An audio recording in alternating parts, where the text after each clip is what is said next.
ciel en feu s'éblouit, mais ce n'est qu'une ombre de ta gloire qui resplendit. Écologie, quelle conversion? Qu'en dit l'Église protestante unie de France? D'abord, pour situer le débat et le document que je vais vous présenter, je voudrais bien vous rappeler quelques modes de fonctionnement dans l'Église protestante unie de France pour mieux situer le document et les réflexions que je vais vous présenter. L'Église protestante unie de France est une église ancienne, dans le sens qu'elle trouve ses racines dans la réforme du XVIe siècle. Mais elle était aussi jeune, car ce n'est qu'en 2013 qu'en France, les deux courants réformés et luthériens se sont unis pour faire de l'Église réformée d'un côté et de l'Église luthérienne de l'autre, l'Église protestante unie de France. C'était possible, car sur un plan théologique, c'est-à-dire que croyons-nous, et sur le plan ecclésiologique, comment vivons-nous tout cela en Église, les deux entités étaient tellement proches que rester séparés ne se justifiait plus. Et puisque je parle ici dans un contexte œcuménique, je voudrais bien souligner que cette union se veut aussi dans une démarche d'ouverture vers les autres églises.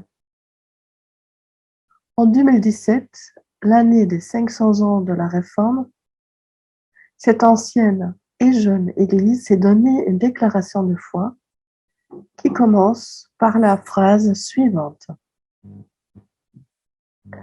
En Jésus de Nazareth, Dieu révèle son amour pour l'humanité du monde. L'Église protestante unie de France le proclame avec les autres églises chrétiennes. Et vers la fin de la déclaration, nous retrouvons l'affirmation suivante. L'Église protestante unie de France se comprend comme l'un des visages de l'Église universelle. Elle atteste que la vérité dont elle vit la dépasse toujours. Quand nous disons Église avec E majuscule, c'est donc l'Église universelle et invisible dont Jésus le Christ est le seul chef de l'Église. Son autorité n'est déléguée à personne. Et tout de même, nous aussi, nous reconnaissons que cette Église universelle a besoin de visage et de mise en pratique, c'est-à-dire a besoin que les chrétiennes osent suivre le Christ pour tenter de donner forme et vie à sa mission par notre façon de vivre l'Église. Et même si la vérité nous dépasse, comme exprimé dans la déclaration, à l'aide de Dieu, inspiré par l'Esprit Saint, en suivant le Christ, nous faisons autant que possible d'après nos moyens. Pour le faire, l'Église protestante unie est donc structurée en assemblées et en conseils élus qui cherchent à faire vivre cette autorité du Christ et organisent les services ministères exercés par les uns et les autres. C'est ce que nous appelons le régime presbytérien synodal. Au plan local, chaque église locale ou paroisse est responsable de sa vie et de ses orientations. Elle est dirigée par un conseil dit presbytéral, élu tous les 4 ans par l'Assemblée générale. Et le ministre, par exemple le ou la pasteur, nommé pour 6 ans par le conseil, en est membre de 3. Les églises locales d'une même région vivent une solidarité forte, y compris financière. Chacune envoie ses délégués au synode régional, qui a lieu une fois par an, qui allie un conseil régional tous les 4 ans. Les délégués des synodes régionaux élisent le synode national tous les 4 ans. Le synode national, qui se réunit tous les ans, fixe les grandes orientations, formule les textes constitutifs, veille à la solidarité entre tous, élit un conseil national qui est constitué de 20 laïcs et pasteurs, lequel élit son président pour 4 ans. Les grands sujets qui préoccupent et traversent notre Église sont alors traités ensemble, via ses instances locales, régionales et nationales. Souvent, c'est par le local que remontent des suggestions vers le régional et de là au national pour demander à ce qu'on se penche sur une question. Et c'est au niveau national qu'on met en place des équipes pour travailler le thème, ensuite sur le plan local et régional. Ensuite, les conclusions du débat remontent vers le haut pour se voir adoptées au synode national. Et nous voilà. Enfin, je vous présente alors ce que le synode national de 2021 a adopté concernant le sujet, qui est le nôtre d'aujourd'hui, écologie, quelle conversion.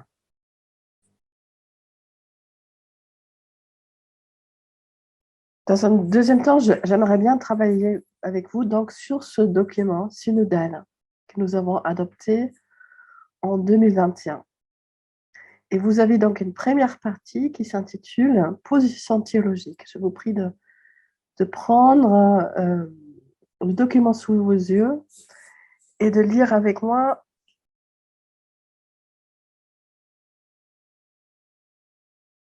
Réunie en synode national, l'Église protestante unie de France, en tant qu'institution au service de la bonne nouvelle de Jésus-Christ, se dit profondément bouleversée par la crise écologique et sanitaire que subissent tous les êtres vivants de cette terre. Elle est interpellée dans sa manière de proclamer le Dieu créateur et libérateur et dans sa manière de vivre au quotidien sa mission.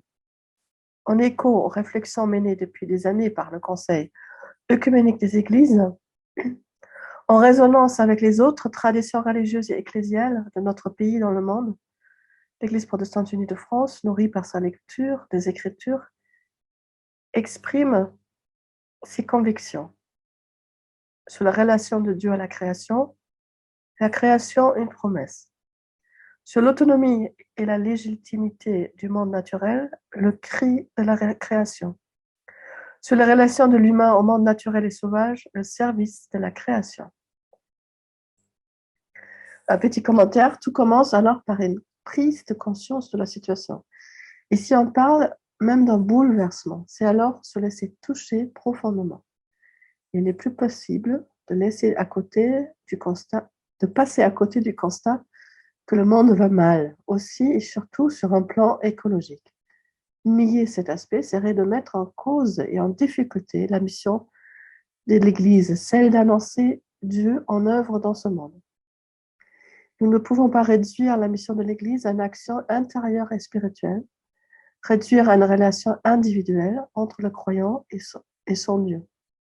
Si Dieu a voulu de ce monde et de cette création, nous ne pouvons pas en faire abstraction. La création est nommée ici comme une propre entité, un propre être. Tel qu'on doit être à l'écoute de la souffrance du pauvre Lazare devant notre porte, comme l'écrit l'Évangile de Luc en chapitre 16, de la même façon, nous sommes invités à prêter oreille et à venir en aide de la création tellement fragilisée. On va lire les points 2, 3 et 4. Les théologies contemporaines de la création attirent notre attention sur deux points particulièrement importants pour une réflexion ecclésiale. D'une part, elle invite à comprendre la création positivement comme venant de Dieu sans que l'humain puisse en connaître l'origine, ni savoir ce que le détermine pour sa continuité. Ainsi, la création est un cadeau qui nous précède. Cette extériorité du monde à l'humain est ce qui empêche ce dernier de pouvoir tout maîtriser, de tout contrôler. Mais cette positivité du monde demeure néanmoins porteuse d'un avenir qui passe par l'humain et qui se joue toujours devant Dieu. D'autre part, elle souligne que la nature a un statut de sujet dans le regard croyant, que la création est moins un événement fondateur qu'un événement qui se produit encore aujourd'hui. Dieu fait surgir à chaque instant du nouveau.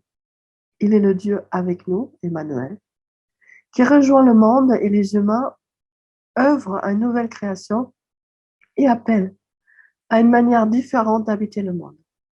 Par sa parole, Dieu ne cesse de travailler à la transformation du monde avec tous les êtres qu'il a créés. lire le récit de Genèse 1, telle une promesse, plus qu'un regard rétrospectif sur les origines, met en valeur cette idée d'une création toujours en élaboration.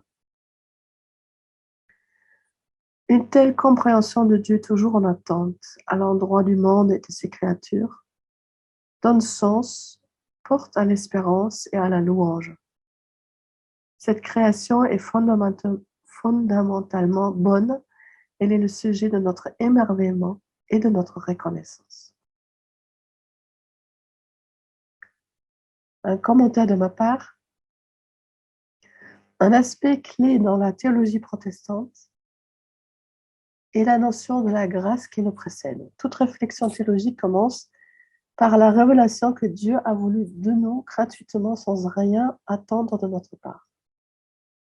Là où d'autres mythes fondateurs anciens racontent que les dieux avaient besoin des humains, par exemple pour soulager les divinités dans leurs tâches quotidiennes, travailler la terre ou faire du jardinage, nos textes bibliques n'en disent rien. Dieu crée l'homme et en plus, il lui offre tout ce dont il a besoin. Point. Il n'y a aucune utilité dans la création de l'homme. Par contre, il y a invitation à participer à la création en se multipliant et en dominant la terre, comme c'est écrit dans le livre de Genèse, chapitre 2, verset 28. Et le psaume 8 souligne que c'est Dieu qui prend soin de l'homme et non l'inverse. C'est alors d'abord sujet et raison d'émerveillement et de reconnaissance. On a reçu un cadeau, et la moindre des choses est alors de dire merci pour ce cadeau. Et j'ajoute une petite parenthèse. Un sujet qui n'est pas explicité dans ce document, mais qui est là un peu en arrière-plan de notre mémoire. C'est la question qui a pas mal fait couler de l'encre. Peut-on découvrir Dieu dans la nature, dans la création qui nous entoure? Si ce cadeau nous vient de la part de Dieu, à quel point est-il reflété, déductible dans la création? C'est impossible, disent certains théologiens comme Karl Barth, par exemple. Dieu tellement tout autre, c'est lui qui dépasse tout ce qu'on peut imaginer, que seule la révélation en Jésus-Christ et transmise par les témoignages bibliques peuvent nous rendre une idée de ce qu'il est. Nous avons besoin des deux, c'est alors compatible, disent d'autres théologiens, par exemple Jean Calvin. La création autour de nous nous émerveille à un point qu'on commence à se dire, tiens, il doit y être une force supérieure à tout cela derrière cette création. Mais ce n'est que la lecture biblique qui va nous éclairer là-dessus. Jean Calvin va dire, c'est comme des lunettes. On ne comprend pas ce qui se passe. On est émerveillé, on est touché par la nature.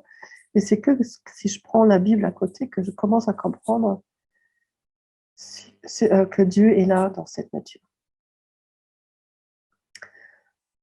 Et puis, il y en a encore d'autres qui disent, non, c'est pas tellement en dehors de nous ou autour de nous que nous allons découvrir Dieu. Ce sont des théologiens comme Bultmann ou Tillich. Mais là où nous sommes touchés au fond de nous et dans notre façon de sentir que Dieu nous manque et ce qu'il nous veut de nous, c'est là où on sent qu'il est vraiment là. C'est une approche existentielle. C'est donc pas dans le dehors, autour de nous, mais c'est au fond de nous. Bultmann, Tillich, Barth sont des théologiens de la même époque. Ils ont tous en commun de s'opposer et de contredire à une théologie dite naturelle. Cela explique car ils ont vu, eux, ils sont témoins directs des dérives d'une théologie allemande marquée par l'idéologie nazie qui voit Dieu en œuvre dans la nature. Ce qui amène les nazis à faire un culte à la nature, à leur façon. Et finalement, un culte à l'homme est de justifier dans les pires des cas quelle vie est naturelle et quelle vie est non naturelle, comme ils vont dire, ou mal faite, et doit donc justifier par une théologie, doit être éliminée. Ce qui conduit à justifier l'euthanasie des personnes handicapées, ou le génocide des Juifs, ou la discrimination et persécution des personnes homosexuelles, etc., etc. Et c'est vrai que depuis se dérive l'alerte et la vigilance de ne pas confondre notre vision sur ce qui est naturel ou objet de la création à sauvegarder avec ce que Dieu nous a offert à travers la création, donne bien en arrière-plan à nos réflexions théologiques par rapport à la création. Vous allez comprendre que il y a toujours des mises en alerte pour ne plus jamais tomber dans ce dérive-là. On continue avec la lecture des paragraphes 5 et 6. S'appuyant sur sa foi au Dieu créateur et en Jésus-Christ, sur sa compréhension de la place de l'humain et sur l'héritage prophétique qui anime sa tradition, l'Église protestante unie de France estime qu'il est de sa responsabilité théologique de faire entendre le cri de la création, Romains 8, versets 18 à 30, au regard de la situation écologique actuelle. Elle se répand pour ses manquements vis-à-vis des projets créateurs de Dieu, vis-à-vis de la relation de service et de respect due à la création, d'une relation trop souvent interprétée comme une domination sans limite. Elle reconnaît les complicités et les passivités des églises face à la dégradation des environnements naturels et sociaux sur la terre. Elle témoigne également du pardon de Dieu qui nous libère et de la culpabilité de la peur de l'avenir, de l'angoisse de la fin du monde. Il nous permet l'espérance. Elle reçoit un appel à une conversion personnelle, ecclésiale et sociétale au service de la création. C'est pourquoi elle interpelle les femmes et les hommes aux responsabilités politiques, intellectuelles et religieuses sur la lenteur, l'insuffisance, voire les contradictions délibérées des discours et des actions mises en œuvre face à l'urgence du dérèglement climatique et du recul grandissant de la biodiversité de la planète. Elle s'indigne des dérives économiques et des choix égoïstes des pays riches qui ont conduit à une situation écologique alarmante et des situations de misère insupportables. En interpellant solennellement avec d'autres les autorités publiques, les acteurs économiques, mais aussi l'ensemble des membres de l'Église, l'Église protestante unie de France veut prendre de sa part et responsabilité, car elle se bat avec l'espérance en la capacité humaine à construire un avenir plus résilient en ce monde pour tous les humains de la création. Un tout petit commentaire cette fois-ci. Quand vous allez suivre une liturgie d'un culte protestant, vous allez retrouver quelques éléments que nous avons entendus ici dans ce document.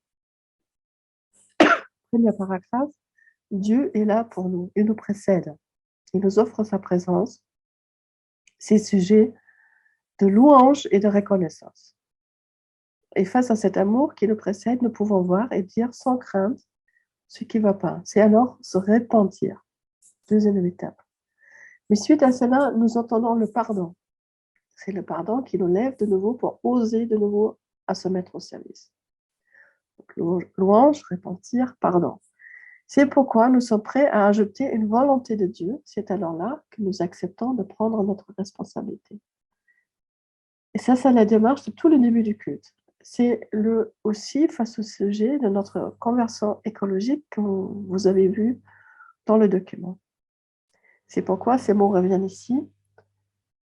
Donc, louange, se repentir, pardon, entendre la volonté de Dieu, c'est-à-dire prendre sa responsabilité.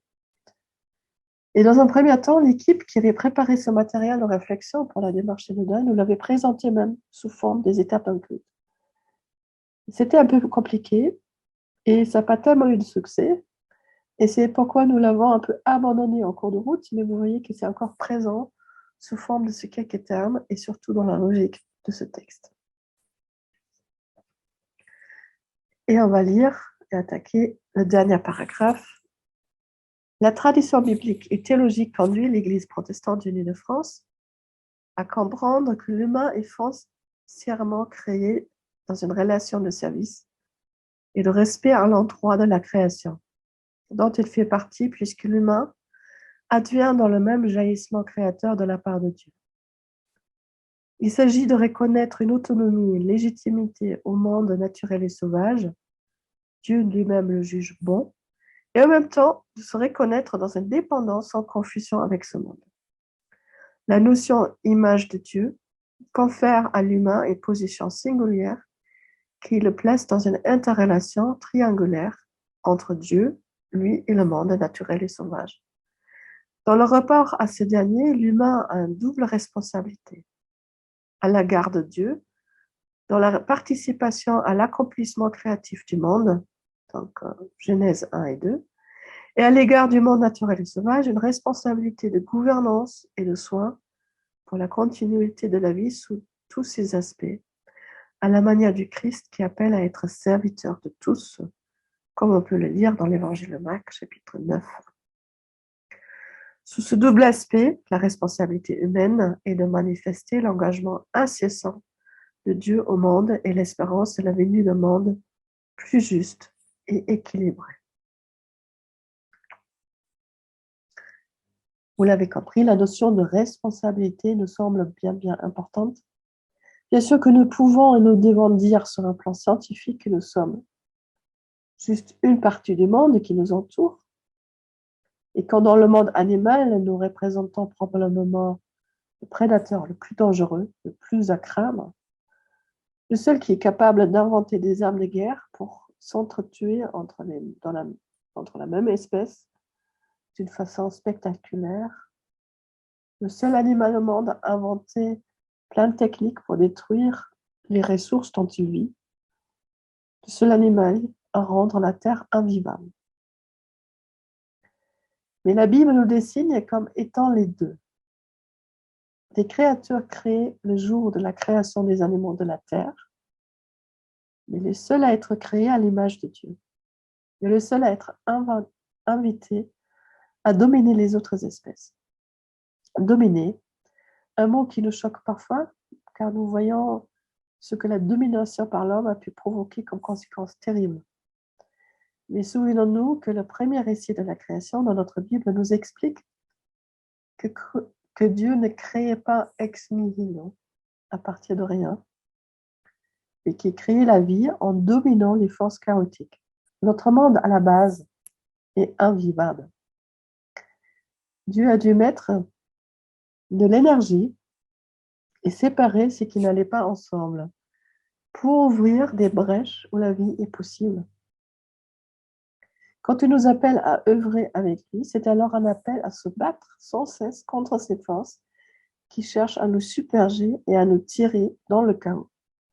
Nous avons donc deux vis-à-vis. Dieu créateur d'un côté, auquel nous devons notre reconnaissance, notre pardon pour ce qui a échoué, et le monde en face qui a besoin d'une action inspirée, réfléchie de notre part pour garder ces lieux de vie. Si c'est là notre responsabilité, nous y échappons pas. Et quand on parle d'action ou attitude ou de notre façon d'agir, on doit se poser la question quels sont les critères qu'on veut se donner pour agir. Et ça, c'est le domaine de l'éthique. On va y arriver.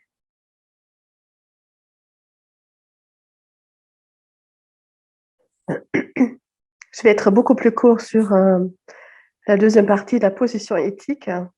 Je vous prie de lire vous-même. Vous voyez que c'est partagé en deux parties.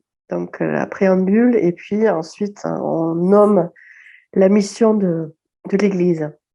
Donc, sur les notions d'abord, dans la préambule, on se pose la question, qu'est-ce qui nous est donné, qu'est-ce qui nous est proposé par la démarche biblique comme attitude pour se positionner aujourd'hui aussi face aux besoins écologiques. Et la première notion que vous voyez, c'est alors celle de la puissance retenue. En faisant référence notamment à Philippiens chapitre 2, Jésus qui a renoncé à toute sa puissance pour devenir humain. Alors, si nous suivons ce Christ qui a renoncé à sa toute puissance, qui sommes-nous comme humains, si nous voulons toujours rester sur une sur une vision, sur une idée de pouvoir tout maîtriser, tout faire et se servir de tout ce que nous sommes capables. Donc, suivre le Christ, c'est aussi ça, c'est renoncer à des choses qui seraient peut-être possibles, mais dont nous pensons c'est pas toujours bien, ni pour nous, ni pour notre entourage. Et deuxième aspect, c'est alors la sagesse. La Bible reconnaît que l'être humain est doté d'une sagesse. On voudrait dire peut-être aujourd'hui une certaine intelligence, mais c'est plus que ça, c'est une intelligence inspirée par Dieu, c'est-à-dire là aussi,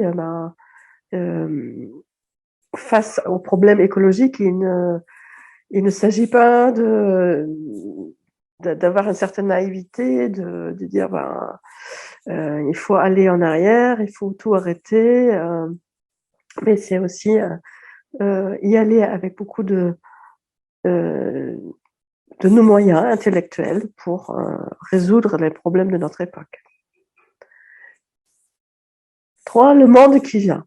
Ça, c'est quelque chose, aujourd'hui, on entend beaucoup que le monde est en train de changer. Il y a des choses qui ne sont plus en avant et les chrétiens peuvent répondre, non, mais oui, nous le savons depuis longtemps. C'est d'ailleurs ce que nous a annoncé. Il y a un monde qui vient.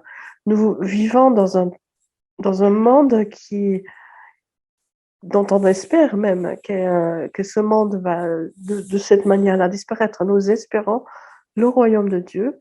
Et donc, effectivement, nous aussi, ça ne veut pas dire qu'on veut à tout prix détruire ce monde, mais en soi, c'est pas quelque chose qui nous fait peur. On espère à une transformation, on espère à aller vers autre chose. Et même si ce monde devait disparaître, nous croyons qu'il y a encore quelque chose derrière, à l'aide de Dieu. Un bien commun, dernier aspect, le monde appartient à nous tous et nous avons tous à veiller à un usage équilibré et partagé. Et qu'est-ce que ça veut dire alors pour notre mission concrètement? Ça veut dire que l'Église, dans le temps à venir, doit certainement accompagner les angoisses ou les problèmes qui sont dus au dérèglement climatique. La première chose, c'est d'avoir de l'empathie. C'est nous voyons tout ce qui arrive autour de ce dérèglement déjà maintenant. Moi-même, je viens d'une région en Allemagne. Vous avez vu l'été dernier les images des inondations. Tout ça, c'est certainement dû déjà aussi à un problème de dérèglement climatique. Et j'ai vu concrètement que les collègues sur place étaient là pour accompagner les personnes qui ont tout perdu et qui ont vu même mourir, voilà, leurs proches, etc. Donc, et malheureusement, probablement, ça va être la mission de l'Église dans le temps à venir, d'accompagner encore plus souvent ce type d'événements, de catastrophes et tous les angoisses qui vont avec. Une autre mission qui nous semble importante, c'est rester vigilance sur une justice économique comme moteur aussi pour une justice climatique. Je pense que les deux vont toujours ensemble. On ne peut pas avoir une justice climatique sans aussi voir que nous avons besoin d'une justice économique et que souvent ce sont d'ailleurs les plus précaires qui vivent de plus près les premiers problèmes de dérèglement climatique.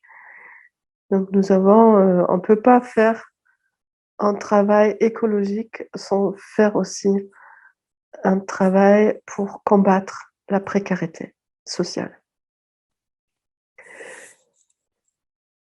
Élargir l'espace cultivable, c'est un autre aspect qui est nommé là dans le document. C'est-à-dire, nous avons construit, nous avons bâti, mais nous nous rendons compte que nous aurons besoin plus encore des espaces pour cultiver la nourriture et que ça doit peut-être un peu revenir vers là où nous habitons. au lieu, nous voyons actuellement dans la crise avec la guerre en Ukraine, si alors la plupart du blé ou de tournesol, etc., est uniquement produit dans un part du monde, dès qu'il y a un problème, ben, il y a toute une autre partie du monde qui va manquer. Euh, donc, comment est-ce que localement nous pouvons mettre à disposition plus d'espaces cultivables? Et dernier point, un encouragement à plus de sobriété. Une sobriété qui, pour autant, peut être joyeuse et peut faire sens. Donc, c'est pas.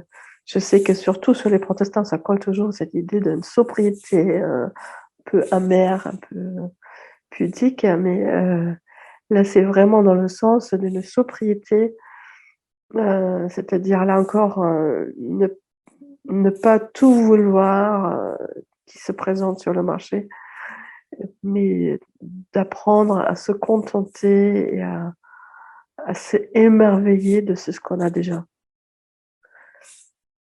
Voici donc pour les positions éthiques. Et puis, vous voyez sur le document, la troisième partie, les paroles publiques et ecclésiales. Je pense que là, ça mérite même pas de commentaires. Ce que je vous propose, c'est que vous allez lire, vous allez voir ce qui est prévu. Je peux juste dire un mot. Vous voyez que sur le plan de l'Église, il y a proposé de faire une veille sur cette question du climat et de l'écologie. Nous avons un réseau qui s'appelle Bible et Création.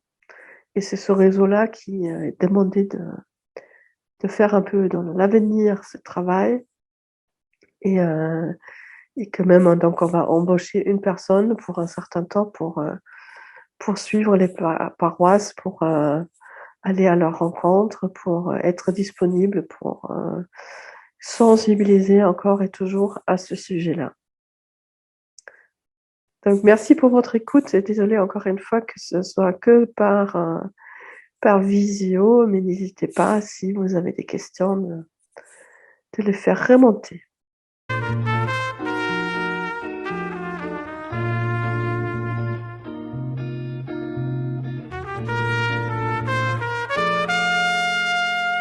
Au coucher du soleil, le ciel en feu nous éblouit, mais ce n'est qu'une ombre de ta gloire qui resplendit.